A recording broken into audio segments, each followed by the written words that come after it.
بسم اللہ الرحمن الرحیم۔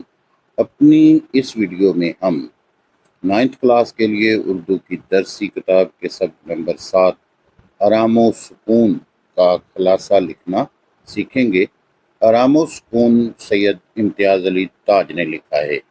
آپ سے ریکویسٹ ہے کہ اگر آپ اس چینل پر نئے ہیں تو پلیز اسے سبسکرائب ضرور کر لیں۔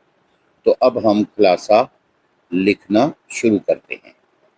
یہ کہانی ایک بیمار شوہر اشفاق اور ان کی بیوی کی روزمرہ زندگی کی عکاسی کرتی ہے، جس میں شوہر کی بیماری، بیوی کی بے چین فطرت اور گھر کی مختلف مشکلات کے بیچ مزاحیہ منظر کشی کی گئی ہے۔ کہانی کا آغاز اشفاق کی بیماری سے ہوتا ہے، جس کا معائنہ کرنے ایک ڈاکٹر صاحب آتے ہیں۔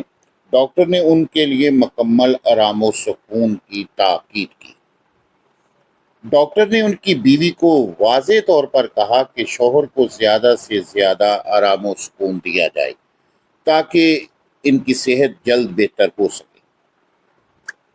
بیگم صاحبہ ڈاکٹر صاحب کو یقین دلاتی ہیں کہ ان کے کمرے میں پرندہ پر تک نہیں مارے گا۔ تاہم بیوی کی فطرت کچھ عجیب ہے کہ وہ ہمیشہ کسی نہ کسی کام میں مصروف رہتی ہیں اور اس کی سرگرمیاں گھر میں شور پیدا کرتی ہیں۔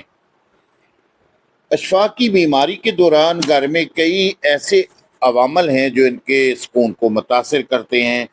ایک طرف بیوی کی آواز، بچے کا رونا، فقیر کی صدا اور ہمسائے کے گانے بجانے کی آوازیں ہیں، تو دوسری طرف گھر میں ملازم للو کی کوتاہیاں اور بے ڈنگی حرکتیں بھی میاں اشفاق کے آرام میں خلل ڈالتی ہیں۔ ان تمام مشکلات کے باوجود میاں اشفاق خاموش رہنے اور صبر کرنے کی کوشش کرتے ہیں، لیکن درد اور شور کے باعث وہ زیادہ دیر تک سکون سے نہیں رہ پاتے۔ اس کہانی میں ایک اور دلچسپ پہلو یہ ہے کہ بیوی کو ہر چھوٹے سے چھوٹے مسئلے پر پریشانی ہوتی ہے۔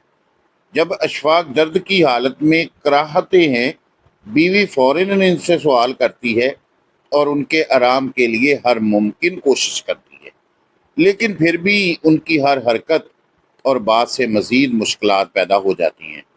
مثال کے طور پر جب بیوی ڈاکٹر کی ہدایات کے بارے میں اشفاق سے بات کرتی ہے تو وہ اس کے سوالات سے پریشان ہو جاتے ہیں، اور پھر گانے کی آواز یا بچے کا رونا ان کے لیے مزید اذیت کا سبب بنتا ہے۔ اس کہانی میں ملازم للو کی بھی اہمیت ہے، جو ہمیشہ کسی نہ کسی کام میں لگا رہتا ہے، لیکن اس کی کوتاہیوں کی وجہ سے گھر میں مزید بے سکونی پیدا ہو جاتی ہے۔ وہ اکثر کام صحیح طریقے سے نہیں کرتا اور بیوی کو اسے سرزنش کرنا پڑتی ہے، جس سے مزید شور شرابہ پیدا ہونے لگتا ہے۔ اس کا اثر میاں اشفاق پر پڑتا ہے۔ میاں اشفاق کا صبر ایک دن جواب دے جاتا ہے اور وہ دفتر جانے کا فیصلہ کرتے ہیں، یہ سوچ کر کہ وہاں انہیں سکون ملے گا۔ دفتر کا ذکر ان کی زندگی کے دوسرے پہلو کو اجاگر کرتا ہے، جہاں کام کی زیادہ شدت ان کے سکون میں کمی کا سبب بنتی ہے۔ کہانی کا اختتام ایک ہلکے پھلکے انداز میں ہوتا ہے، جہاں اشفاق کی بیوی ان کی بیماری کے دوران مختلف مسائل میں الجھتی رہتی ہے، بجائے آرام و سکون کے مزید خلل میں اضافہ کرتی رہتی ہے۔